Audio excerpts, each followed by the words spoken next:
So this video is about the great Patrice Lumumba, who was the first prime minister elected in the Democratic Republic of Congo in 1960. He was later assassinated the following year. So we're going to talk about his vision and ultimately his assassination that occurred in 1961. So Patrice Lumumba was born in 1925 in the Belgian Congo, now known as the Democratic Republic of Congo. His background was very modest. He grew up poor, but as he was growing into adolescence and then adulthood, he realized he wanted to get into the political struggle and help his country get independence. For background, the Belgian Congo, as it was known at that time, had been under brutal colonization by the Belgians, specifically King Leopold II. They came in 1885 and they didn't leave until 1960. During that time frame, millions and millions and millions of Africans were slaughtered, were mutilated. The Belgians were known as being some of the more ruthless colonizers. They would cut off hands, they would cut off feet. They would again extract all the resources from the country, the rubber, all of the different minerals for their own enrichment. Meanwhile, those Congolese people there were living in horrible conditions, extremely poor, and again, brutalized. So Patrice Lumumba wanted to stop that. So the political party he helped create was called the National Congolese Movement, otherwise known as NCM, which played a pivotal role in the independence movement. Mr. Lumumba not only wanted to unite the Congo, he wanted to unite all of Africa so that they were no longer relying on Europeans. Colonization was going on throughout Africa, and he thought the real pathway to independence was uniting Africa. So part of Lumumba's powerful vision to unite and free Africa was to eliminate colonial rule completely, get the Europeans out of Africa, get them out of control, and create a new Congo with an emphasis on national sovereignty and social justice.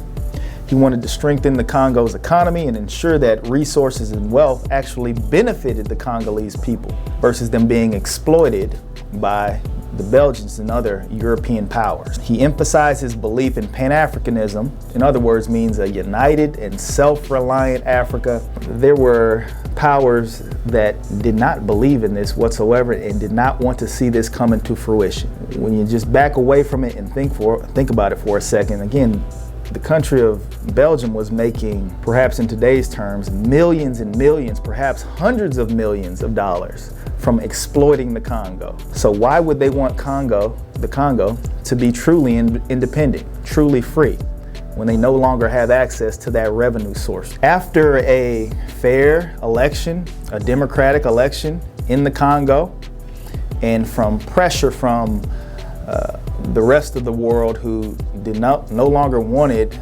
Belgium to be exploiting the Congo, they had this democratic election and Patrice Lumumba was elected as the first prime minister of the Congo. He ran into issues very early on. The very next year, a coup was staged, he was kidnapped, he was brutally tortured, and he was then assassinated. Specifically, Patrice Lumumba was shot to death. He was shot to death and buried in a shallow grave secretly. But then the news started to get around. People were very upset, began to protest. And so what they did was they dug up his grave and they poured acid over his body to completely dissolve his body so that there was no evidence of how badly he was beaten and what happened to him. So let me back up for a moment and talk about the coup that was staged and how Lumumba got arrested. He was arrested by rival factions, including the military, led by a man by the name of Joseph Mobutu, who would later become the dictator of Zaire, now the Democratic Republic of Congo. Mobutu is also an African, and you see this play out throughout history. The powers that be will pay another black man, another African, to do the job so that later they can hide their hands and say, see, we give them independence, we give them freedom, and this is what they do to each other. In reality, what happened was very sinister, very brutal, very orchestrated, and very evil. The powers that be specifically, and there's evidence of this now because they actually came out and admitted it, was that this was all planned by the Belgian government the entire time. They paid Mobutu with the help of our government, the United States government, to stage this coup so that he could be taken out of power and assassinated. Because in reality, did they really want Congo to be free? Did they really want it to be this democracy? No, they wanted to control it so that they could control those resources and the wealth that the Congo has. Despite Lumumba's tragic death, assassination, and his body being dissolved in acid so that his family couldn't even give him a proper burial.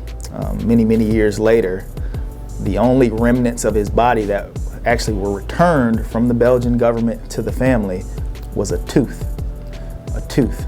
One of the men from the Belgian government took as a souvenir, apparently, and gave back. But his tragic death and his legacy continues to resonate. He became a martyr for African independence and a symbol of resistance against colonialism and imperialism. And unfortunately, we still have remnants of that colonialism and imperialism going on right now in Africa to this day. A lot of the powers that be do not want Africa to unite. They want to continue to steal resources and continue to keep them, that continent, from being truly independent.